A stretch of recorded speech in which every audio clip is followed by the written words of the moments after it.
Hello, everybody. It is April, I guess, of 2024, and it is time for the last major sort of regular season topic of the Lincoln Douglas year for this school year, and we've got a pretty interesting one, and it is resolved. The primary objective of the United States criminal justice system ought to be rehabilitation.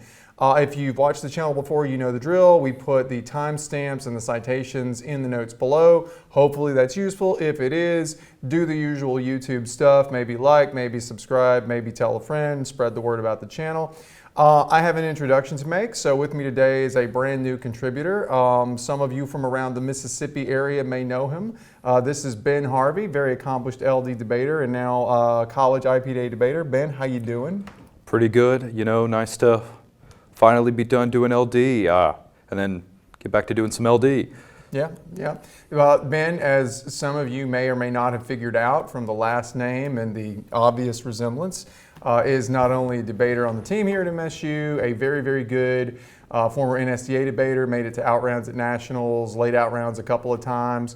He's also my son, so I've known him since he was a wee tiny lad. So passing the family business along to the next generation. So that's pretty cool, right? Yeah, pretty cool. Yeah, this is the family business. Okay, so yeah, we do debate. Like I debate, and my wife debates, he debates, and his siblings debate. That's what we do. Our dogs debate. So, but at any rate, we've got to get to this topic, so let's get right to it. We're going to do some initial thoughts, and then we're going to do the usual thing where we go through the background and framing and the app arguments and the neg arguments, so let's do that. For me, I think it's a pretty fun topic. I mean, it's something that we've seen come up before. There was a PF topic on a very similar issue a few years back. It comes up a lot in IPDA. I think it's a good LD topic. It balances, empirical evidence with philosophy, so I think there's, overall pretty solid. I will say I think that like the conventional arguments on this topic lean pretty heavily in favor of the AF because frankly, the United States criminal justice system is pretty screwed up. I mean, there's a lot of major problems with it, a lot of improvement that could be had. But I do think, as Ben's going to talk about, because he handled a lot of the neg, we're both going to talk about it, but the negative has some strategic angles that they can take to sort of even the score a little bit.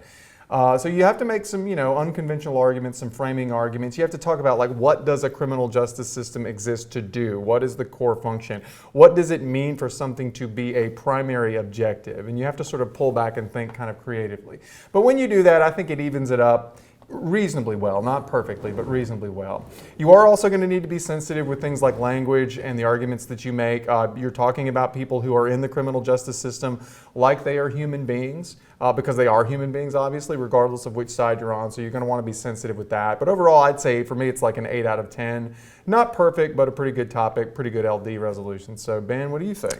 Having done some of the LD topics in the past where it felt like I was doing either PF or policy, say this is pretty good, solid return to some Lincoln Douglas. A lot of the briefs, as you guys might have seen, very philosophical, can get really in there. I foresee a definition debate, which is the only thing I wouldn't really like about this topic. I personally like it. Those are my favorite things to do.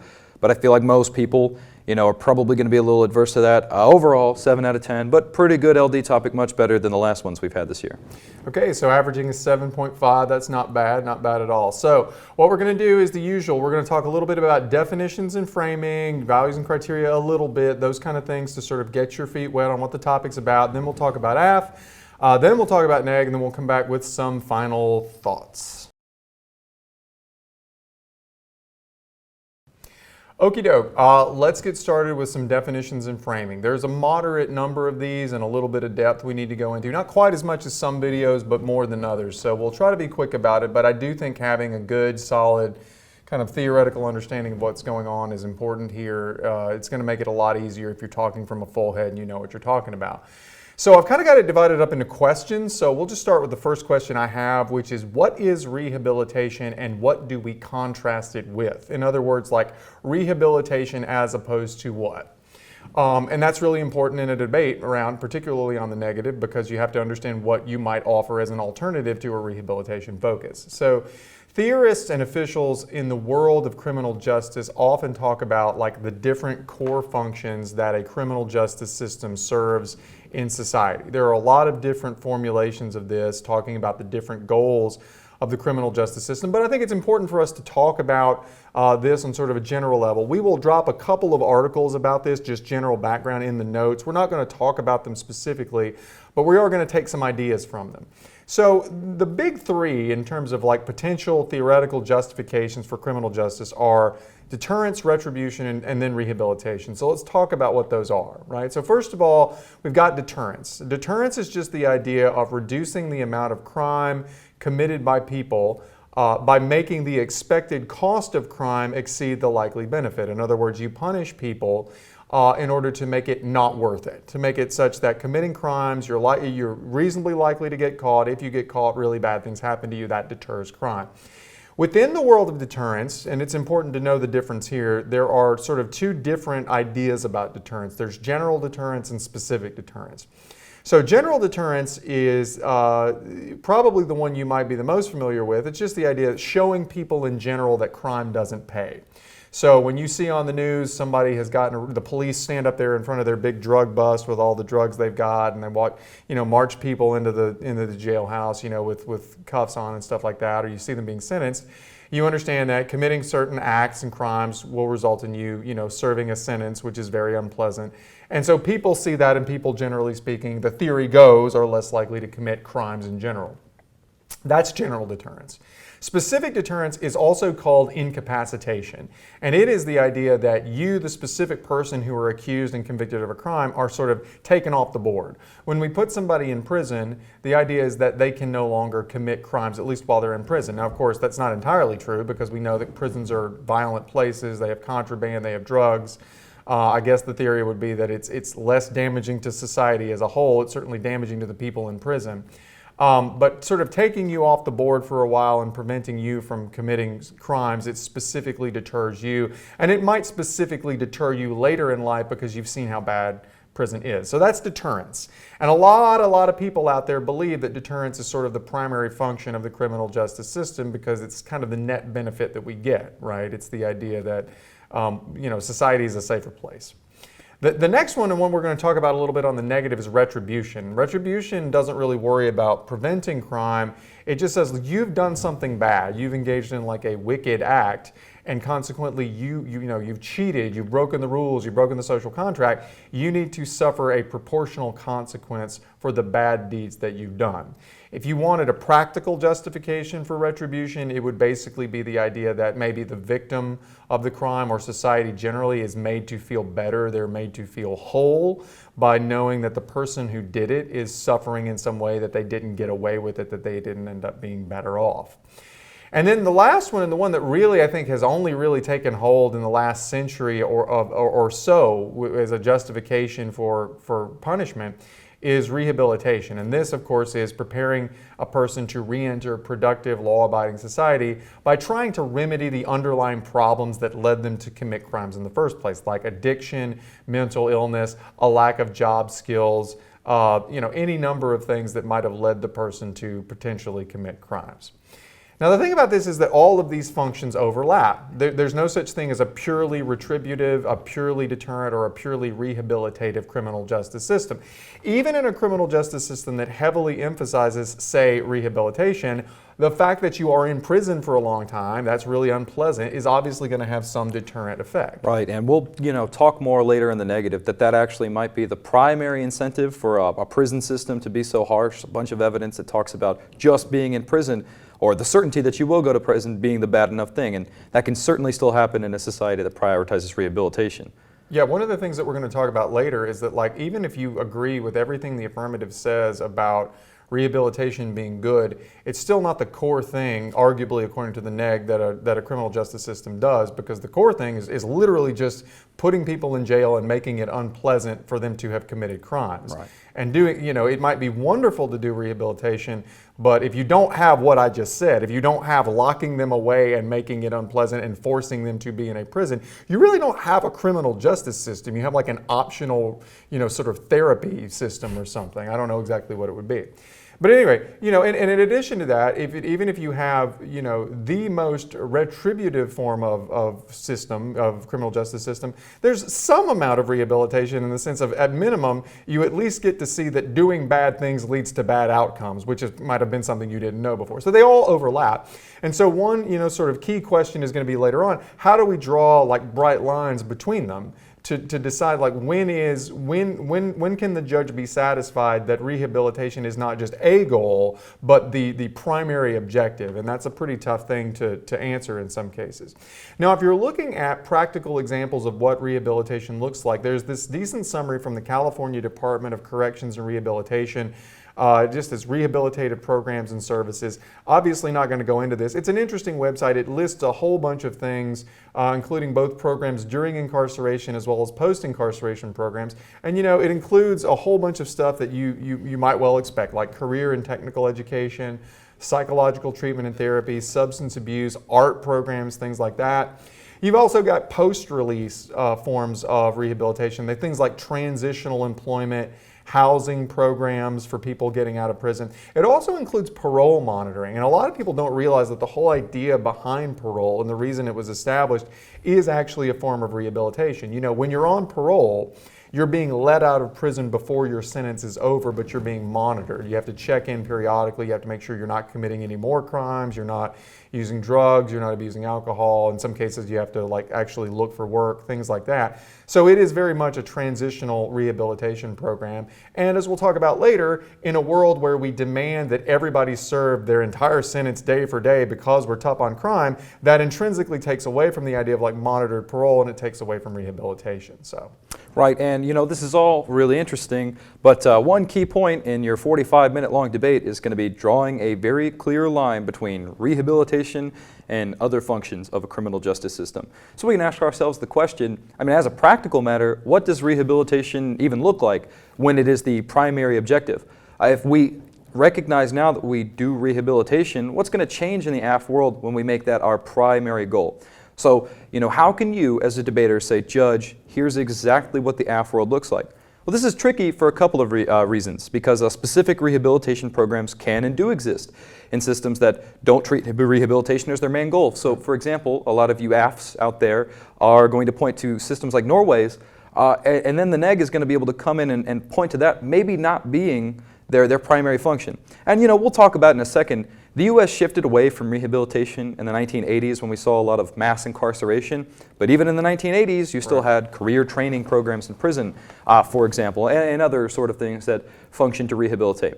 So it's going to be challenging for the AF and the NEG to focus on specific programs or policies because, again, it has to be... You're going to have some of them either way. Right. It's going to...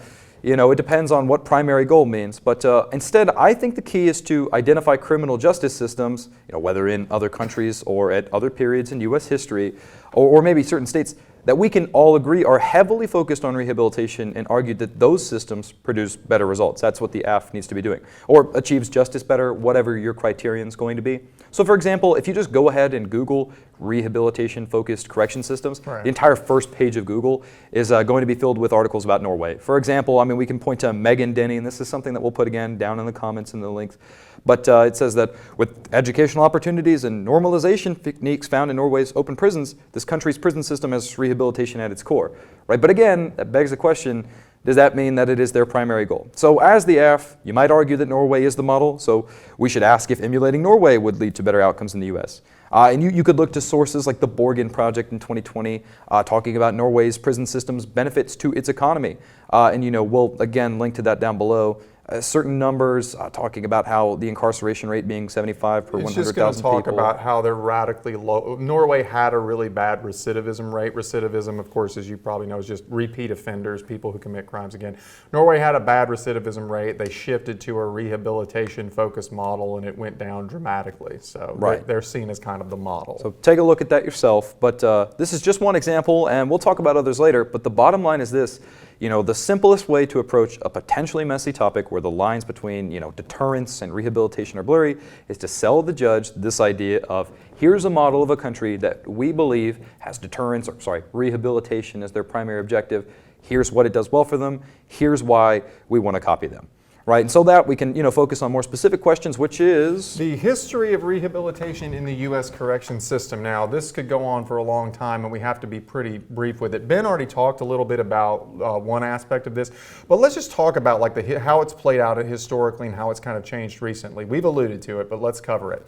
So rehabilitation for people in the criminal justice system is not obviously a new idea, even in the U.S. correctional system. You can find theories about this and discussions about it going back into the 19th century.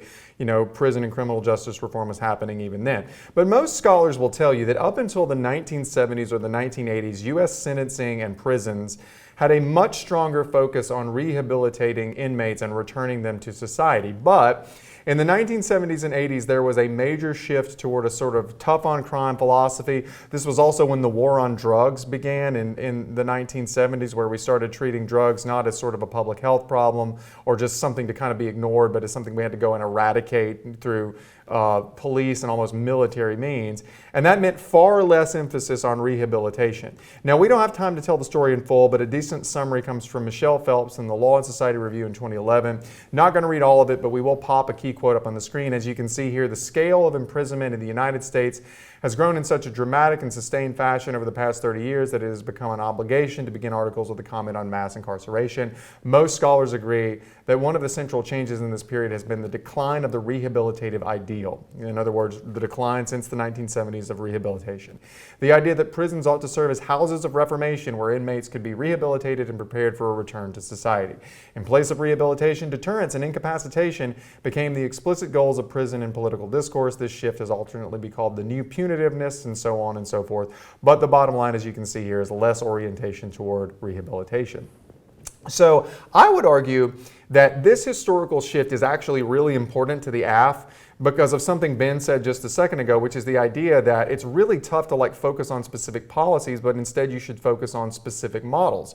So he talked about Norway, and you can talk about other examples in other countries, you can talk about specific US states, but this lets you point to a real world example of a system that focused on rehabilitation right here in the United States. It's not in another country. So we can compare the low rehabilitation world of the United States in the 90s and early 2000s. There's been a little bit of a swing back more recently, but we can compare that world of low emphasis on rehabilitation to a world 30 or 40 years ago, actually more like 40 or 50 years ago now, that had more of an emphasis, and we can look at the differences in how effectively we address crime in the rehabilitation-focused era of the 60s and 70s versus the punishment era of the 80s and 90s.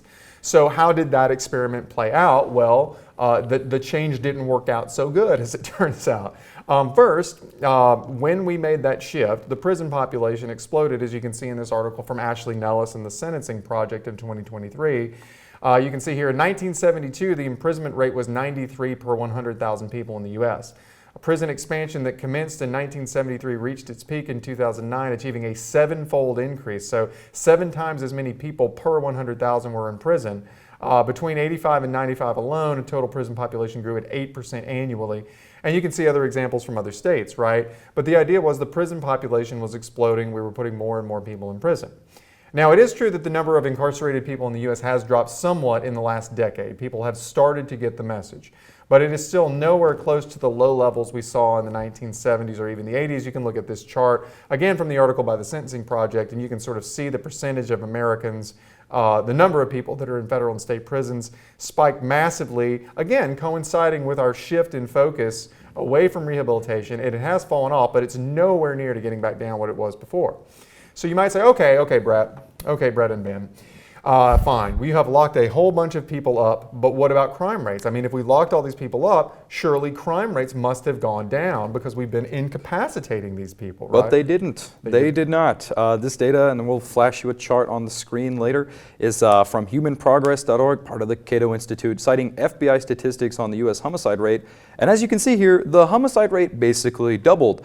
At the same time, when we were enacting tough on crime sentencing. And then another example. Yeah, and so you can see another one here. This is from Lauren Brooke Eisen, the Brennan Center for Justice in 2015. It does the same thing, but instead of just looking at homicide, it looks at violent crime in the U.S. And here we go, 1960, we get into the 70s, and it's just absolutely spiking throughout the 80s, and it does come back down in the 2000s. Now, let's be fair. Data about crime is complicated. It's not all, you can't go in there and say there was a one-to-one cause. Getting away from rehabilitation caused all of this. There were other factors that happened.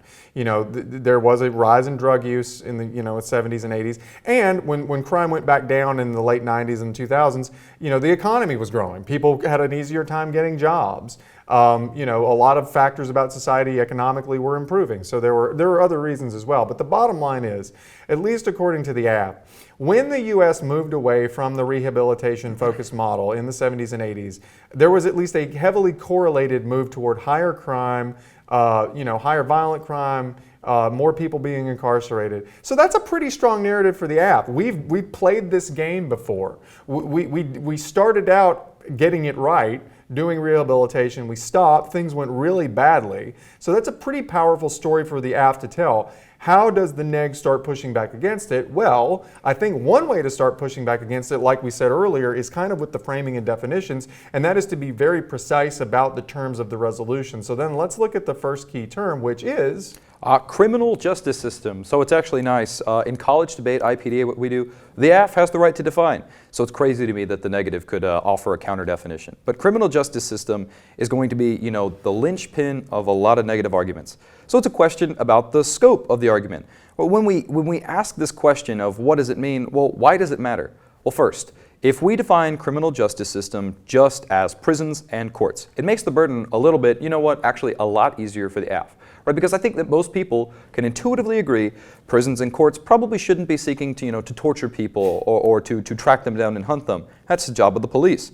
But then, what if we were to define it as including the police? And spoiler alert, that's actually the right answer is what it seems. That's what the consensus of the literature is that the term criminal justice system does include law enforcement, right? Right. And going back to that example for the AF, justice, prisons, and courts, we could say that that's pretty good. Once a criminal's been tracked down and arrested, what do we do from here on out? Sure. Right, but that again, that's going to be one of the trickier fights. So, let's look at the law enforcement stage of the game, the thing that the negative wants them to do. Well, what's the plausible primary objective, right, for the police? Is it, say, seeing someone actively engaging in a crime and going over to them and giving them a stern talking to and changing the course of their character for the rest of their life? Or is it something more along the lines of public safety and enforcing laws?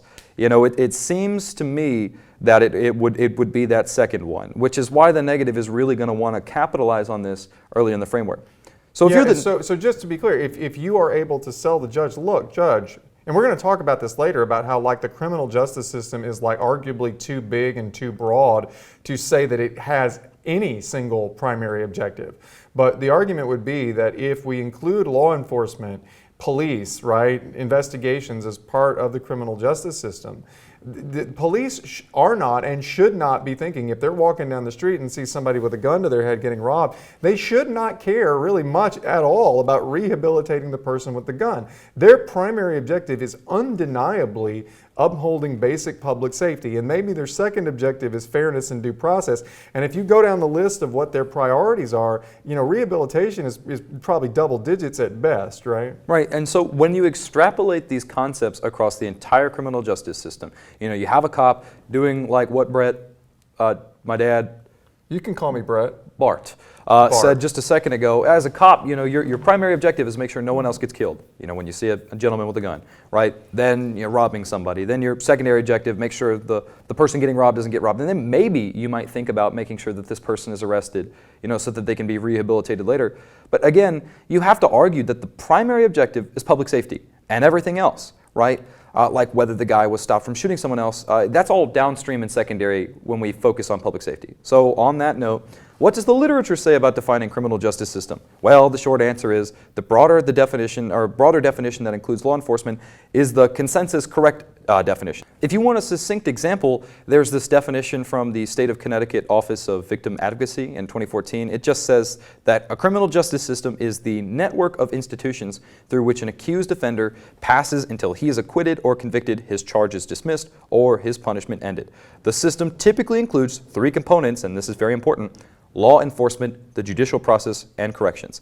Right? And so I think that this reflects the consensus, and we'll have more definitions later if we even need them. You can obviously obviously find them yourself. If you want a more detailed example, though, just real quick, we have this from the Bureau of Justice Statistics. They have a website devoted to answering the question, like, what is the sequence of events in the criminal justice system?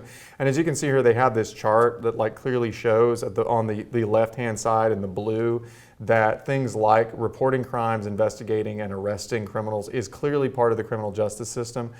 Specifically, the site says criminal cases are brought by the government through the criminal justice system. We apprehend, try, and punish offenders by means of a loose confederation, blah, blah, blah. Yeah. So, basically, there you go. So it should be pretty clear. The Bureau of Justice Statistics, which is the federal agency responsible for explaining and describing how the criminal justice system works, thinks that the criminal justice system includes the law enforcement stage, where we're patrolling, investigating, et cetera, et cetera. Also, another fun fact for the neg is there is arguably room for a critique-style argument over the use of the term criminal justice system, because justice implies that people of color can get justice in that system. Many critical theory authors argue these folks cannot get justice, find the use of CJS, the critical justice system term, problematic, and propose instead to use the term criminal legal system. So we're not going to delve into that argument here. We don't really do stuff like that. But if you're into edgy critique-style arguments or want to prepare for them, then we'll link to this article from Erica Bryant, which says exactly what we just talked about. I will read just a little. So here's what Bryant is saying. Lawmakers and media often speak of the criminal justice system or of criminal justice reform, but more and more people or organizations are using the term criminal legal system to describe policing, prosecution, courts, and corrections in the United States. Accuracy in language matters, and these systems do not deliver justice, nor have they ever. Words shape how people think, and our speech should recognize that our system of racially biased policing and draconian punishment is not just. So again, we don't usually do critique style kind of theory arguments or theory critiques, things like that. But I think there's enough here, there's enough controversy that on anything remotely resembling a progressive circuit, I would not at all be shocked to have somebody come in on the neg and say, by using criminal justice system, you're implying that there's justice. There are articles out there that say that, so it's something worth being aware of. And so that's all some reasonably good news for the neg, kind of a rare thing in Lincoln Douglas. But when you're on the AF, what do you do? Frankly, I think you really do have to concede that police and arrests are part of the criminal justice system. It's probably not a fight you're going to win. Right. And instead, focus your framing on another term, which is primary objective. So really quickly, objective, according to Webster, is something toward which an effort is directed. And primary, also according to Webster, can mean either first in order of time or development, or of first rank importance or value. Now, I think the importance or value definition here for primary is pretty clearly what the resolution is aiming at. I think you literally cannot do rehabilitation first chronologically in the criminal justice system. You can't like go rehabilitate them, then track them down, then arrest them, then convict them, right? You have to do it in order. So I think there's only one logically plausible definition here, which is most important thing you're trying to do in this whole system.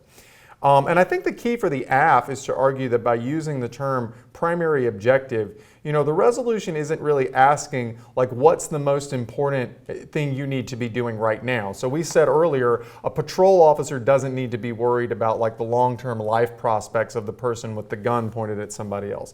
The argument that the AF would make is that we should be looking at the entire criminal justice system, and we can acknowledge a million different things have to happen in that system, but we should be talking about kind of like what is the star out on the horizon that it is going toward. So yes, people who are running the prison day to day, police officers and others might be doing other things, catching suspects, ensuring fair trials, ensuring humane conditions in prisons and so on. But what is it all aiming toward? What is the ultimate good it is trying to achieve? What is the star out on the horizon? And again, I think the thing the AF wants to emphasize that the neg tries to get bogged down and there's all this different stuff to do and we have to ensure safety is like, look, yes, I acknowledge there's a million things to do. The question is, what is it all driving at? What's the point of the whole thing? What's the star on the horizon we're trying to get to? That might sound pretty bad for the negative, but again, if you were the negative, and this is how I would do it, you can frame it like this. So primary objective, imagine if you could only pick one thing to do, right? You really had to focus on doing one thing without doing the other. That is your primary objective. Well, then you as the negative can paint a picture of a world in which we only do rehabilitation, right? And we neglect incarceration and incapacitation, right? Like the police are so weak that they literally cannot maintain public order, Yeah. but we've got a great system of like drug rehab. It's like pretty much like Brett said earlier in the video, an optional, voluntary, fun, rehabilitative daycare, right? Or you could point to, a different example in which we do prioritize just incapacitating and incarcerating people, and we can be as mean as we want to while they're in prison. But again, that would obviously lead to a better outcome for public safety. But we'll talk about that more later. So that's it for background and definitions. Let's talk about, just real quickly, you can talk about some stuff on values and criteria. Oh, okay. All right. So in the interest of time, we're not going to spend too much time on values or criteria, but just a few quick observations. So first, most cases are going to give you some kind of consequentialist or utilitarian standard, especially the affirmative. They might frame it in some specific way, like Rawlsian justice or avoiding structural violence. But the way that those are actually used in LD, they basically boil down to consequentialist arguments with the weighing shifted towards helping less advantaged people. And I think that this is all fine. There's a ton of practical literature out there with lots of statistics, and most judges tend to respond well to consequentialist impacts like lowering crime, lowering recidivism, economic benefits, et cetera, et cetera. Racial disparities. Right, yeah. So if that's what you want to do for your value criterion or standard, go for it. Fine. I would, however, add just one piece of advice or note of caution, which is that not all criteria about utilitarian impacts, especially when it comes to something called the criminal justice system, right? We are going to talk about this more on the negative, but more conceptions of justice are about what a specific person deserves as opposed to what is in the best aggregate for society. Just some general advice for Lincoln Douglas.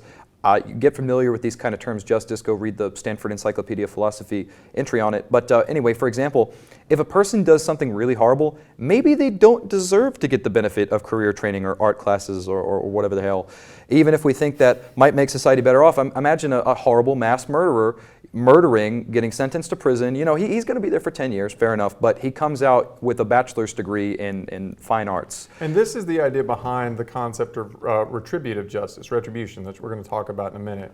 And you can see from this entry in Ben mentioned the Stanford Encyclopedia of Philosophy. Knowing your philosophy, this is a great place to do it. Very succinct, cite sources, things like that.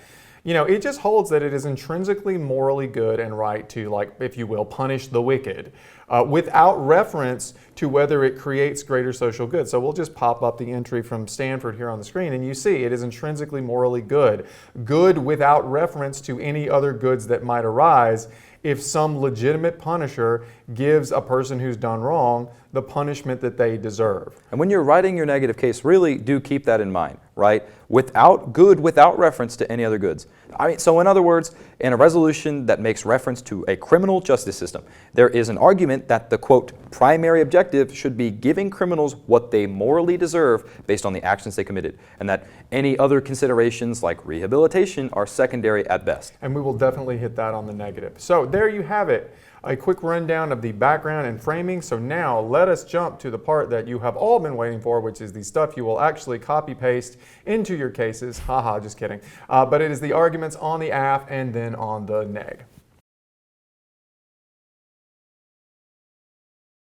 Okay, it is affirmative time. You ready to do some affirmative?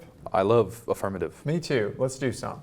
So I think we're going to start off with what I think is sort of the most basic core argument in the case, which is like something is wrong with the status quo in the United States criminal justice system. And the reason I think that is, even though it's a value resolution, you don't necessarily have to have a status quo type argument.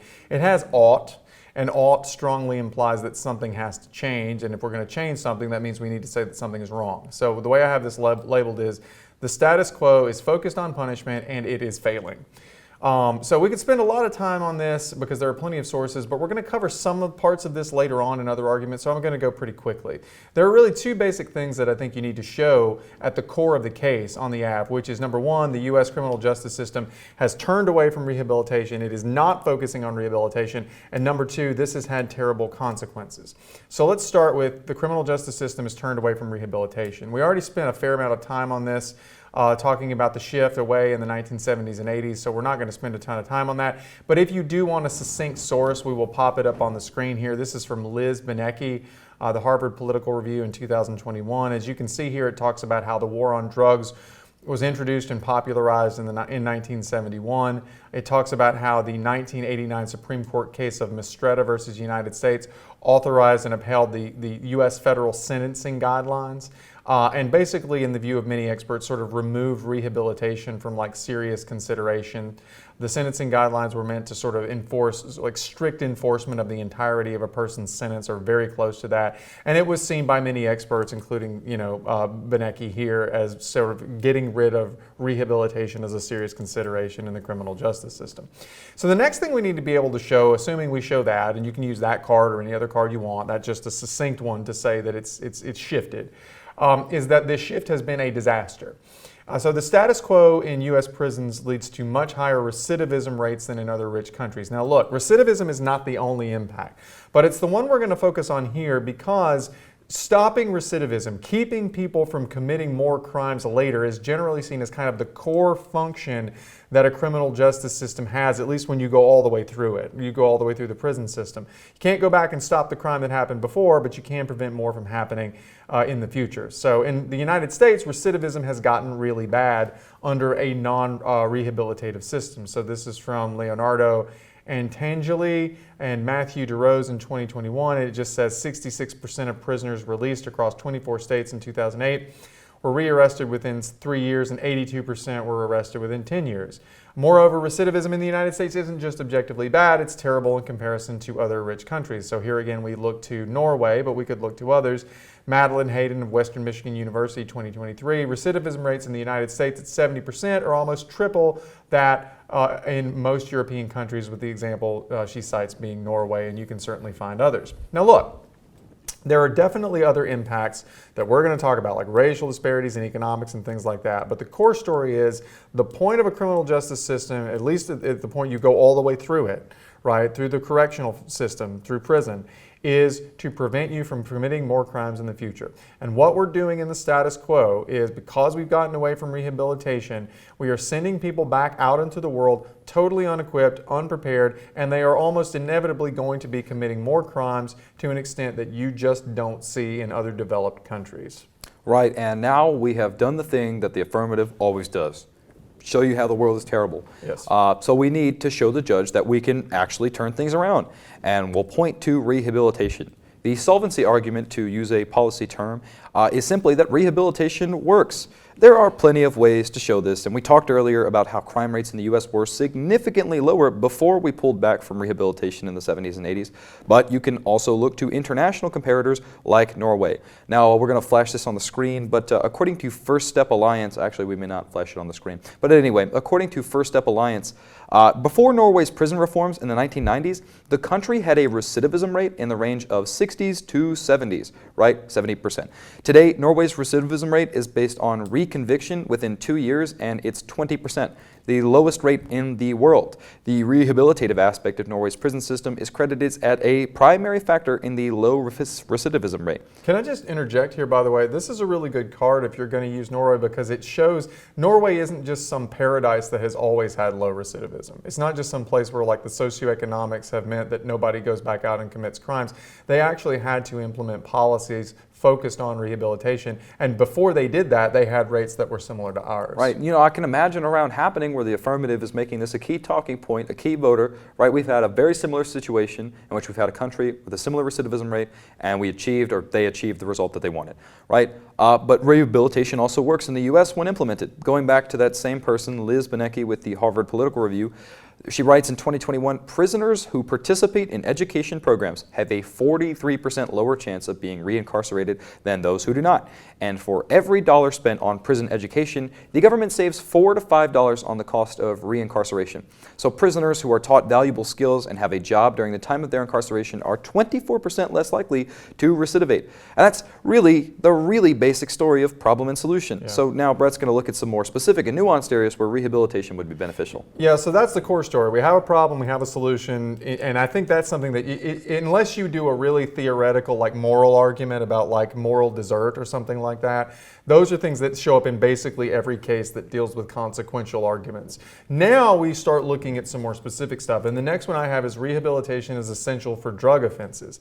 So a key area where the status quo is failing is drug offenses, which represent a huge portion of the docket in the U.S. criminal justice system. Drug offenses are particularly advantageous for for the AF for two reasons. First of all, judges are going to tend to be more sympathetic to stories about drug offenders who are often just addicted to drugs in many cases, not always, but than they are to say like murderers, sexual abusers, white-collar criminals who are embezzling millions of dollars, things like that. That's number one.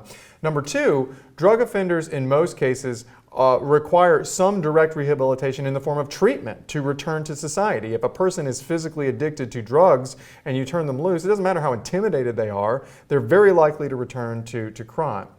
So in other words, drug crimes are more like a disease than a standard crime, which suggests that no amount of punishment or deterrence will work, but rehabilitation will. So let's break down this argument. First, drug offenses represent a huge portion of all U.S. arrests and conviction. And because they are such a large percentage, you will argue on the app, they are entitled to a lot of weight. When we decide how to structure a criminal justice system broadly, we should give significant weight to which approaches work for drug-related offenses and which don't, because they're a huge portion of the system. For example, the U.S. Federal Bureau of Prisons reported in February 2024 that 44.4% of all inmates in federal prisons were there for drug offenses, more than those for violent crimes, sex offenses, property crimes, and weapons offenses combined. And you can look at this statistic here from the Bureau of Prisons in 2024 and they will show you that. So here we go, right off the bat, almost half the people that we're locking up in the federal system are there because of drug offenses. We would be, we would be badly misguided if we didn't make that a major part of our analysis, maybe the leading part of our analysis in how to structure our system. So in addition to the high percentage of people in prison specifically for drug offenses, an even larger portion of the prison population has some kind of substance abuse disorder. So this is Substance Abuse and Mental Health Services Administration 2022.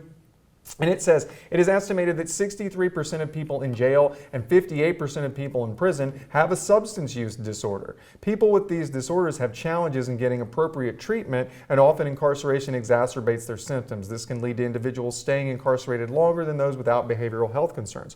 So right off the bat here, we have the federal agency in charge of substance abuse and mental health telling you that about almost two-thirds of U.S. inmates are wrestling with substance abuse. And what you say to the judge here, and by the way, as an aside, let me just say, it's worth it to you to learn how to translate these cards into plain English that you write. In other words, after you read a card like this, don't just move on and assume the judge understands why it matters. Literally say, Judge, what this card is telling you is we have major portions of our criminal population, like two-thirds, who their problems can't be punished away because their problems aren't that they're evil, right? Or that may be part of it, but the entire problem is not that they're evil. It is that they are addicted to drugs, and that can only be addressed through rehabilitation. And when it's not, people suffer, especially disadvantaged people. And while some of the disparities related to drug offenses in the criminal justice system have gotten a little bit less bad in the last few years, it's still a major problem that adversely affects people of color and lower income people. So this is from Jake Horowitz and Julie Wertheimer of the Pew Charitable Trust in 2022. More than 1.5 million people were arrested in 2019 for drug offenses, more than any other crime category, accounting for 1 in 10 arrests nationwide. Additionally, few of those arrested received treatment while incarcerated. About 1.1 million people with past year illicit drug dependence or misuse reported being arrested and booked in the past year, but of those, just 1 in 13 reported receiving drug treatment while in jail or prison. So we can see right there that the status quo of deterrence or punishment-based responses to drug crimes is failing pretty dramatically to provide meaningful treatment. In addition, racial disparities in drug arrests have dropped in the last decade but are still massive. So this is again from Horowitz and Wertheimer, and it says black adults comprise 27% of drug arrests in 2019 compared with 35% in 2009. Despite these changes, despite some improvement, the disparities persisted. Black people make up 12% of the U.S. population, but more than twice that share of drug arrests in 2019. So clearly, we have some major racial disparities from a system that is not giving these people the help that they need. Right, and even ignoring the human costs for just 1 second, the sheer financial cost of the punishment/deterrence approach, which we have commonly called the war on drugs, have been massive. Shout out to drugs for winning the war on drugs. Haha. Funny little joke. But anyway, according to the Center for American Progress in 2018, just an article on ending the war on drugs by the numbers, since 1971, the war on drugs has cost the United States an estimated $1 trillion, right? $1,000 billion. I just think about that for a second. We spent $1 trillion, 1/4 of our yearly budget, to lose Well, anyway, state governments spent another $7 billion in 2015, just in 2015, to incarcerate individuals for drug-related charges. Right? The punishment-first approach also saddles millions of relatively minor offenders with obstacles and burdens that prevent their reintegration into society. This is something that I'm sure most of you are familiar with. We pick someone off the street whose only crime is, enjoying a doobie, as nefarious as that might be, and then we ruin their life. So this comes from Rebecca Vallis and others with the Center for American Progress in 2021. Following America's failed experiment with mass incarceration and overcriminalization, an estimated 70 million to 100 million Americans now have some type of criminal record. 9 in 10 employers, 4 in 5 landlords, and 3 in 5 colleges and universities now use background checks to screen out applicants with criminal records. So you have this entire huge section of the criminal justice system in drug offenses that is disproportionately affecting poor people and people of color, leaving them with records and stigma that prevent them from moving forward as a productive member of society, often for relatively minor and unimportant offenses. And there's evidence, though, that a rehabilitation-focused approach to this can fix all of these problems. First, there's drug courts. Drug courts are courts that are focused mainly on rehabilitation and other alternatives like supervised release, jobs programs, rehabilitation programs, in lieu of standard criminal prosecution for drug offenses. So according to the Stanford Network on Addiction Policy, this is in 2002, offenders randomly assigned to drug courts were over 4 times more likely to receive addiction treatment and were 2/3 less likely to be rearrested compared with individuals under typical supervision in one rigorous study. And it talks about the costs of drug courts being dramatically lower than the cost of conventional courts. The other good thing about drug courts, and this goes to what Ben just said, is they are a great way of avoiding a criminal record for a minor offense. Drug courts typically have discretion to avoid formally sentencing you to like a felony or to have the records expunged when certain qualifications are met. So that really does help people avoid these records. There are other ways, though, that a rehabilitation focus can work. So the addiction treatment while incarcerated, for example, has a really good record. The University of New Mexico Institute for Social Research in 2011 says that there's strong empirical evidence that substance abuse treatment reduces crime. Additionally, researchers from this organization here in Pennsylvania found that substance abuse treatment results in significant reductions in crime and alcohol drug use, as well as improved ability to function in health and social areas. The Stanford Network on Addiction Policy in 2002 says that individuals who participated in prison-based treatment followed by a community-based program were 7 times more likely to be drug-free and 3 times less likely to be arrested. So the bottom line here is that drug offenses are a huge part of our criminal justice system.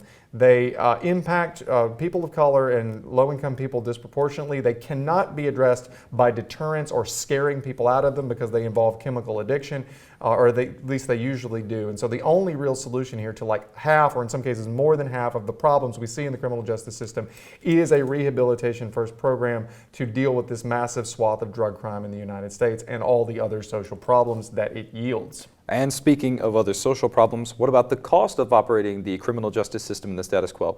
Well, right now we're going to talk about how rehabilitation has large economic benefits, but pay attention closely to this because you're going to have to argue against this on the negative, and I'm going to be interspersing some stuff that I think you should probably say, while we go along with this. But anyway, we can say safely that the punitive focus is wildly expensive. According to the Foundation for Economic Education in 2018, criminal recidivism reduces annual GDP by $65 billion a year. Moving to a less punitive criminal justice system in which prisoners have access to more educational and job training opportunities would reduce recidivism and, by expanding the labor force, boost the economy. Additionally, investing in rehabilitation lowers cost in the long run. So this is from Gerard Robinson with the American Enterprise Institute in 2020.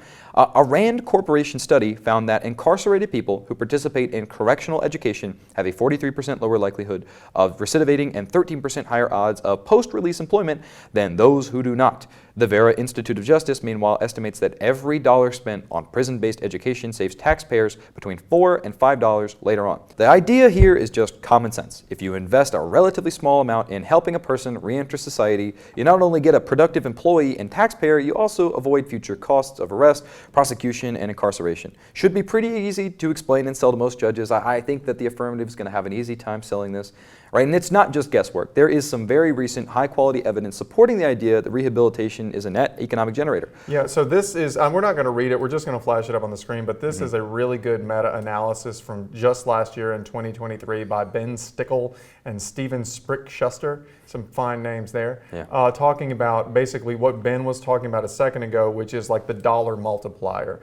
And you've got, I think they looked at 152 estimates from 79 papers. So, meta-analysis is good because it's a broader sample size. It takes into account all the evidence. It arguably trumps an individual study. Right. So it's a good piece of evidence. It's Talking to some people, just side note, on the Mississippi Circuit, many people don't know what a meta-analysis is.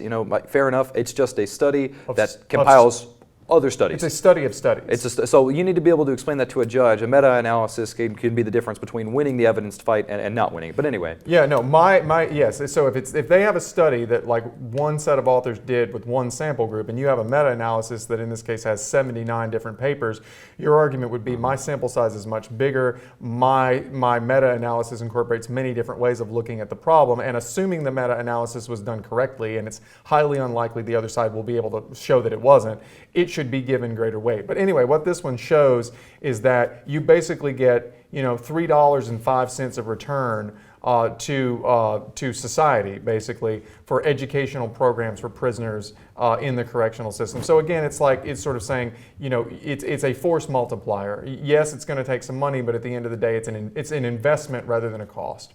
So the next argument I have, just to kind of keep it going because we've got a lot, is that the rehabilitation model is better for the victim. Now, one thing we're going to talk about on the negative is this idea of retributive justice. The notion that, you've done something wrong and you deserve to be punished for it, and that's the core of what the criminal justice system is about. Without that, you can't have it.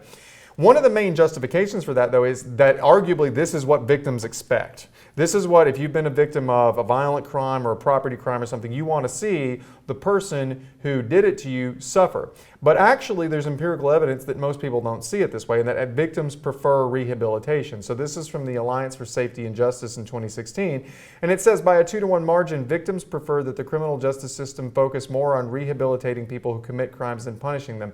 6 in 10 victims support more spending on prevention and rehabilitation to prison sentences that keep people incarcerated as long as possible. So the basic idea here is that retributive justice tells us we need these harsh, draconian punishments because that's what's going to make the victim feel better and the victim feel vindicated. And it's kind of hard to argue that the victim's feelings don't matter. They really should. I mean, that's an intuitively sympathetic argument. For example, the rape victim or the family of the murder victim wants to see the criminal suffer, and in some way that makes them feel better. That's understandable. But what this study shows us is it empirically denies that. It says victims are actually a lot less vengeful and bloodthirsty than you might think. And yes, they want the offender to serve some time, no question, but as long as they get a reasonable amount of punishment, they're more than happy to see this person have access to rehabilitation. Now, lastly, last major argument on the AF is something I mentioned just a second ago, which is I do think in addition to all this empirical stuff, you do need to spend a minute talking about how the idea that rehabilitation is in some way intrinsically just. It's important in and of itself. It's not just an expedient to lower cost or reduce crime or things along those lines. In other words, this is sort of like a deontological moral argument for rehabilitation. It's right because it's right. It's an intrinsically just goal, rather than an argument that rehabilitation is needed to obtain other benefits. Because as we talked about earlier and we'll talk about later, if you're just making reference to other things, then a smart neg is going to say, well, you're talking about cost so much here. It sounds like cost is your primary objective. So you lose. So there's that. But by framing rehabilitation as a fundamental right, you sort of sidestep that. So to make this argument, we can start with Sonia Major from the European Journal on Crime, Criminal Law and Criminal Justice in 2017. And this piece is just talking about how rehabilitation is like a positive obligation. In other words, it's a right. It says a positive right to rehabilitation requires a penal policy that respects the human dignity of prisoners. Human dignity is an important justification for rehabilitation and should therefore lie as the basis of policy of the state. Prisons should provide rehabilitation out of respect for the prisoner's capacity to act morally and rationally and to assist prisoners in exercising their own autonomy. Prisoners should receive rehabilitation based on their inherent worth as human beings. In this model, prisoners are also regarded as possessors of rights, including a right to rehabilitation. And this lines up nicely with a general idea, Immanuel Kant's idea. One of his formulations of the categorical imperative is that we need to treat human beings always as an end unto themselves and never as a means to something else. Right. We don't have a ton of time, unfortunately, to delve deep into the philosophy I'm a philosophy major, so He's a there's philosophy that. major. There's that reference. We would just do all philosophy. We would, once I get my greedy hands on this channel, it might be different. But really do, and I'm sure many of you have heard about the categorical imperative, but take a look at the Stanford Encyclopedia entry. But they write that, Kant sets forth several formulations on the categorical imperative, right? That is the principle he holds to be the supreme principle of morality. But one formulation, the most important for this consideration, the formulation of humanity states, verbatim, so act that you treat humanity, whether in your own person or in the person of any other, always at the same time as an ends, never merely as a means. Now, what that means in simple terms is you have to treat individuals as people who have autonomy. This means you cannot treat them as an ends, you cannot abuse them for profit, you cannot lie to them. They must always be able to act as an autonomous person.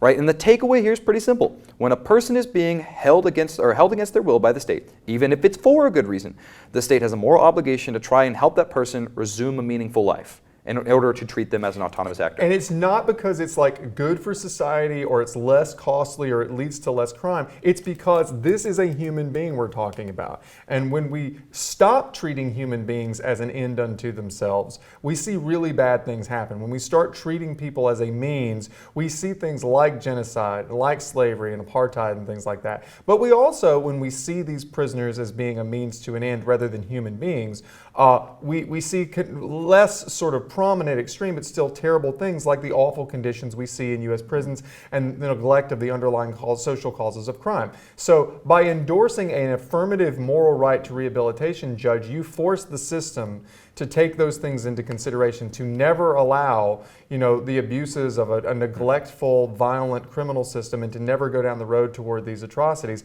by recognizing the basic dignity of everyone who is involved in the system, because that is just the right thing to do. Last bit on this makes me think back to the framework debate. If you are interested in the philosophical aspect of Lincoln Douglas, this last thing that we just talked about, paired with the criterion of the categorical imperative and a value of something like morality, because you don't really need more than that when using the categorical imperative, would be a really good idea.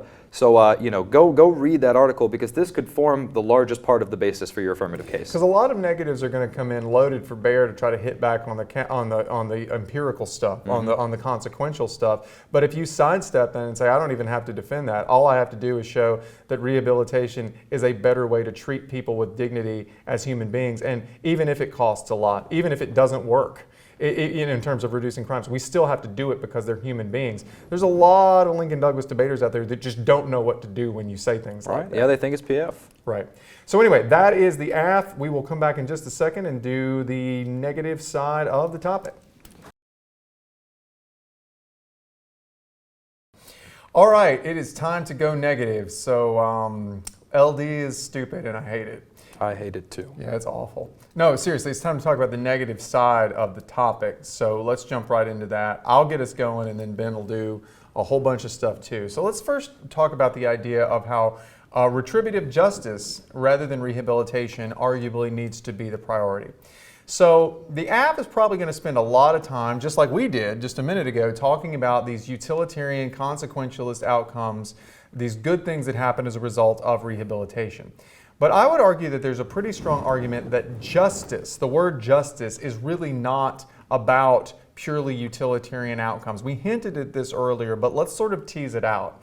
Most definitions of justice involve some notion of a person getting what they individually deserve. When we just think about justice, a person in a courtroom getting sentenced, we don't say that justice has been done if, like, in the aggregate, this would be a good sentence for most people who committed a sort of similar crime. We only say that justice has been done if that person got what they deserve based on what they did. And most notions of what individual people deserve incorporate some idea that when you intentionally harm another person, as with a crime, you deserve to have bad things happen to you. So in an extreme case, let's imagine, maybe somebody here in Mississippi, in a southern state, has committed a bunch of hate crimes.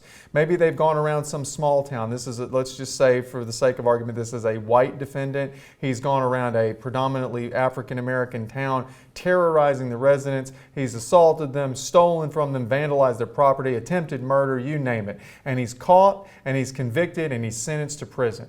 How do you imagine that the residents of this town, these African American residents of this town, are going to feel if the outcome for this criminal who has terrorized them is to spend, say, 3 years in prison, getting a free, education, skills training that you could get at a community college, after which he gets out, he's got some really excellent welding skills now, moves to the next town down the road, gets a good job with good benefits at the local auto repair shop. The owner doesn't really care what he did. In other words, he ended up better off after committing the crime because he committed the crime because we decided to rehabilitate him. How do you think they would feel? Would that feel like intuitively just and fair?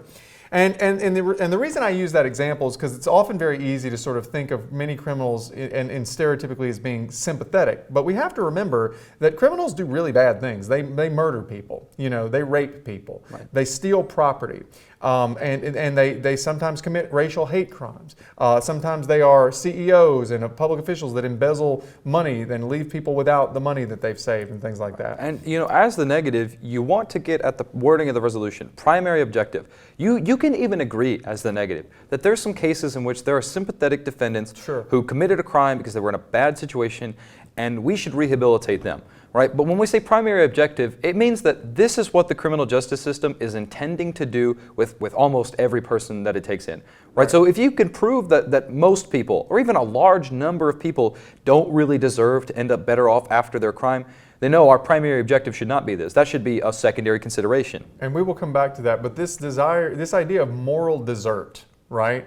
The idea that the guilty, or even call them the wicked, whatever you want, they deserve to have bad things happen to them as a moral matter. That is the idea of retributive justice. The concept is explained really well by Gerard Bradley in the Notre Dame Law School in 2003. I'm not going to read all of this, but basically, as you can see in the quote here, the basic idea is that when you commit a crime, no crime is victimless. And criminal prosecution and criminal punishment is not something where you as the defendant are the only party that is relevant. You have wronged society. You have taken advantage of other people. You have put yourself ahead of others. And there is an intrinsic moral argument that you should be pulled back from that. You should have to suffer. Whether or not the individual victim wants to see you suffer, that is the morally right thing to do. And this is really important because when we talk about justice, I would argue, and I think on the negative, this is important, we're not talking about what on the aggregate, on average, is the best thing for society. We're talking about what you deserve. And the basic idea, I think, behind the Gerard Bradley piece is that utilitarian arguments really cannot justify a criminal justice system in the first place. You could not say, for example, hey, I've got some compelling evidence that if we took Ben, right, and we locked him up and we re-educated him in a prison for a while, that would make society better. This is assuming that Ben had not committed a crime, he had not been convicted of a crime. The aggregate good of everybody cannot justify a criminal justice system where we take people and we lock them away. The only thing that justifies that extraordinary step is a situation where we find through a criminal process that the individual has committed an intentional, harmful act to wrong other people. You can call it a breach of the social contract, you can call it structural violence, you can call it whatever you want, but it is this wrong that you commit, this evil that you do, and that alone that justifies you being put into prison against your will. We can never put people into prison against their will because it's just kind of the best overall thing for society. It's only the evil act that justifies that is the philosophical argument. You owe something to society, and this sentence is how we've decided we're going to get it back. Rehabilitation forgets that there is somebody on the other side of the ledger that is owed something. Sometimes it's the specific victim, sometimes it's society generally, but either way, it's not nobody. It is not just us asking what is best for the criminal. And look, let me just say this, and Ben has implied this before, I think, but if you don't think a particular crime is all that bad, that's fine. Don't make it a crime. Decriminalize drug use, decriminalize petty theft, whatever you think might be the right approach. That's all fine and good if you think a person didn't do anything morally bad. But whatever we decide the truly morally bad acts are, the things that violate the serious norms in society, the whole point of the criminal justice system is to take away the advantage of breaking those fundamental moral obligations to make it so that cheaters don't prosper. And here's the way I would explain it. And here's how you tell if something is the primary objective. If you get rid of rehabilitation, you can still have something that is accurately called a criminal justice system. It might not be a great criminal justice system. It might be a really poor criminal justice system. It might be a too expensive criminal justice system. It can have all kinds of problems with it, but it is still a criminal justice system. If you get rid of the idea of making people suffer for the bad things they did, like forcing them to be in prison, forcing them to have labor, whatever you do, you don't have a criminal justice system. If prisons go away, if punishment and harshness goes away, that is no longer a criminal justice system. Even in the most progressive places in the world, like in Norway, we're still locking you up in a building that you can't leave. You can't go home and see your loved ones. You can't go out and pursue your own interests. You have to do what we tell you. Sleep where we tell you to sleep. You work when we tell you to work. You know, you are confined to a space which nobody wants to be, right? If you don't have that element of retribution, you don't have a criminal justice system. You have something like a voluntary treatment program or something along those lines. So, just to sum up, the philosophical argument here goes, yeah, rehabilitation might be wonderful. I can basically concede all of my opponent's points about how rehabilitation is great. I hope we have rehabilitation. It should be an absolute priority, but it is not the primary objective, because you can get rid of it and you can still have a criminal justice system, but if you get rid of retribution, you don't have one, and that's the problem. Right. So let's move on to another idea. So this is going to be that the criminal justice system as a term is too broad to have one primary objective.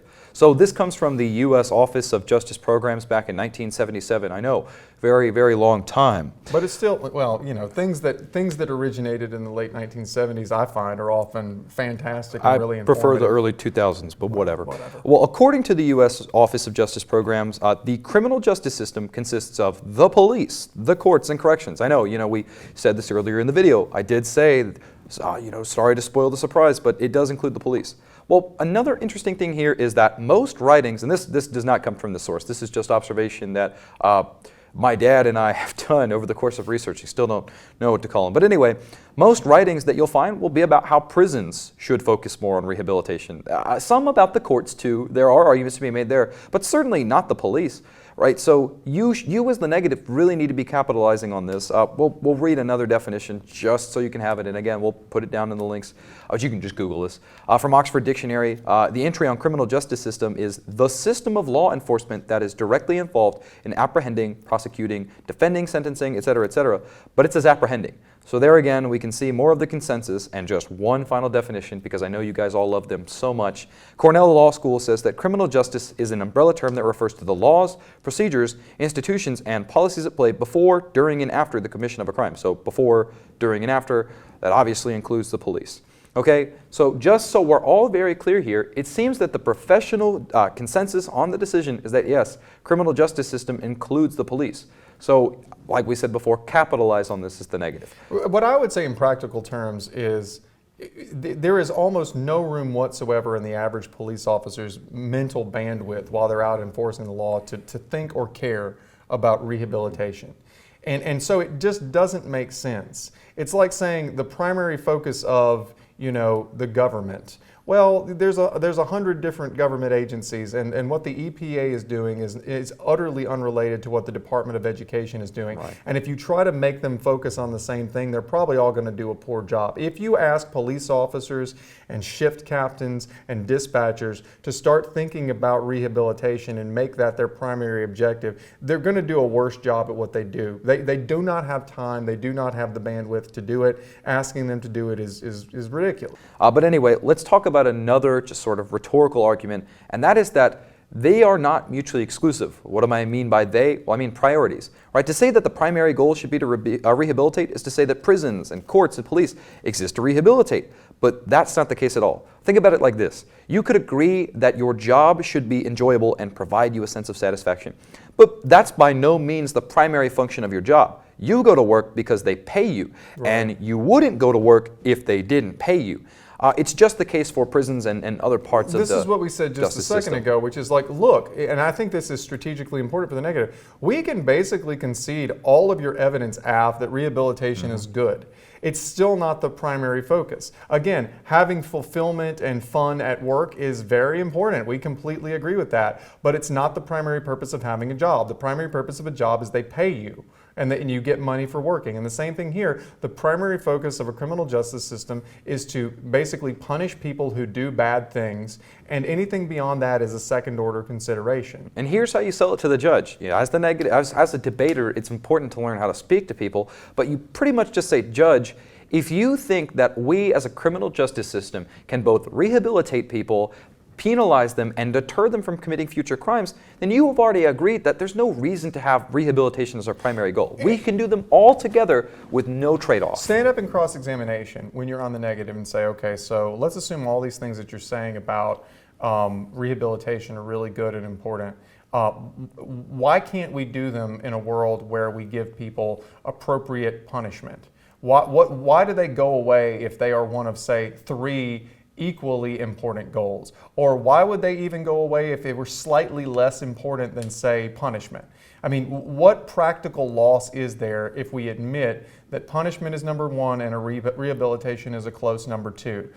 What part of your impact disappears in that world, and why? And if they can't explain which ones of their impacts go away, or like make some logical argument, you say, Judge, we can have everything that they're telling you that they want to have and still acknowledge the reality that the main reason a prison exists is to keep people from committing crimes for a while. Yeah. The last thing I'm going to say on this one is you can put it like this example. To say that you want to prioritize something over the other thing means that there's a trade-off to doing them both equally, right? You wouldn't prioritize the brake pedal in your car over the gas pedal in your car because you can use them both pretty much equally, right? So in cross-examination, just like he just said, ask them where the trade-off is. If we do more rehabilitation, how is that going to stop us from doing deterrence or punishment? And when they inevitably don't understand your trick and say, what are you talking about? That's not going to happen. Bring that up later. Tell the judge that to prioritize means that there's a trade-off in doing both equally. And that's all I've got to say about that. There's a related point to this, and I think this is actually really important, which is, the way I have this written down is that utilitarian arguments by the AF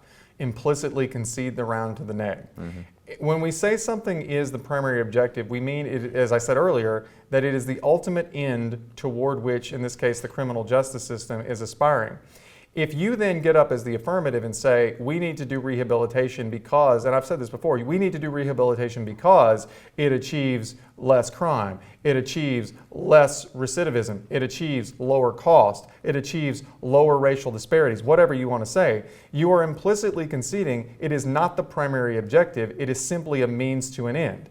So literally, if you're smart, and I would love to see a debater do this in a round, stand and say, look, she spent her entire case talking about how we get all these wonderful benefits. Those benefits are her primary objectives. Rehabilitation is simply a means to doing that. If we got rid of those things, presumably she has no other reason why we should want rehabilitation. So I think that's a really important thing, and you can catch some people pretty unawares on that. Be careful with that, because those arguments fly over the head of some judges. You know, we love our judges, even if sometimes they're our worst enemies, but still really do think about it. You gotta be a skilled enough debater to pull that off. So maybe practice with this kind of thing. All right, and the next big point we need to talk about is, it's a question really, what happens when we don't prioritize public safety? We're gonna look at a couple of examples from outside the United States, but frankly, we take for advantage the security that we have, the effective police forces that we have, the overall functioning criminal justice system. So we need to look outside countries that have underfunded police, right? Less effective criminal justice systems. Countries with weaker police forces, prisons, and court systems typically have much higher rates of crime, and it's a causal link. So let's take a look at this first thing.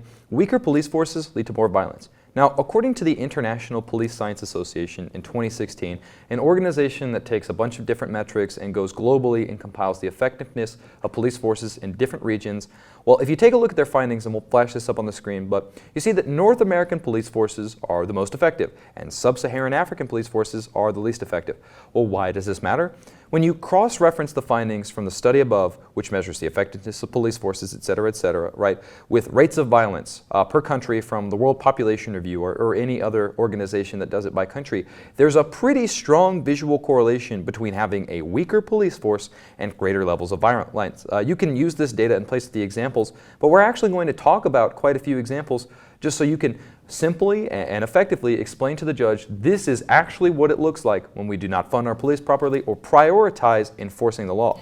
And this is important because, like Ben said, it's very easy when you live in the United States to take for granted that no matter what we treat as our top priority or our primary objective in the criminal justice system, that we're always going to have safe streets and we're always going to have, basically an orderly country. But when you look around the world at comparatives, you find that it is entirely possible to deprioritize those things. Now, we're not saying that like the countries we're going to talk about in these developing regions are like prioritizing rehabilitation. What we're showing you is that they are not getting the fundamentals right. They are not addressing the core function of public safety. And so the argument here would be that when you fail to take public safety seriously and treat it as the #1 priority, there's a real danger of sort of lawlessness and chaos and the loss of public order that absolutely can happen. So this next piece of evidence is from the Global Initiative Against Transnational Organized Crime in 2020. And let me just read to you a little bit from it because it is really important. Extortion and the violence it perpetuates are the results of structural problems found across Central America, such as corruption, impunity for criminals, and a general citizen distrust of state security and justice institutions. Polls on security perceptions in the region between 2018 and 2019 revealed that 77% of Guatemalans did not report crimes to the police because they did not think it would help them. Meanwhile, 2/3 of Hondurans felt security strategies in their country were not efficient, and 55.4% of Salvadorans thought that the most pressing problems in their country were crime and violence. In 2020, 89% of homicides in Guatemala were left unresolved, and between 2013 and 2018, 90% of criminal cases in El Salvador were still pending. In other words, chaos. Total chaos is possible when we don't prioritize public safety. Now, why did this happen? Well, weak police forces already challenged by personnel under capacity and resource constraints and overwhelmed justice institutions mean that a coordinated response to extortion is severely hampered. So why does this matter? Well, this tells us that when criminal justice systems don't prioritize properly funding and training the police, two things happen. First, crime increases.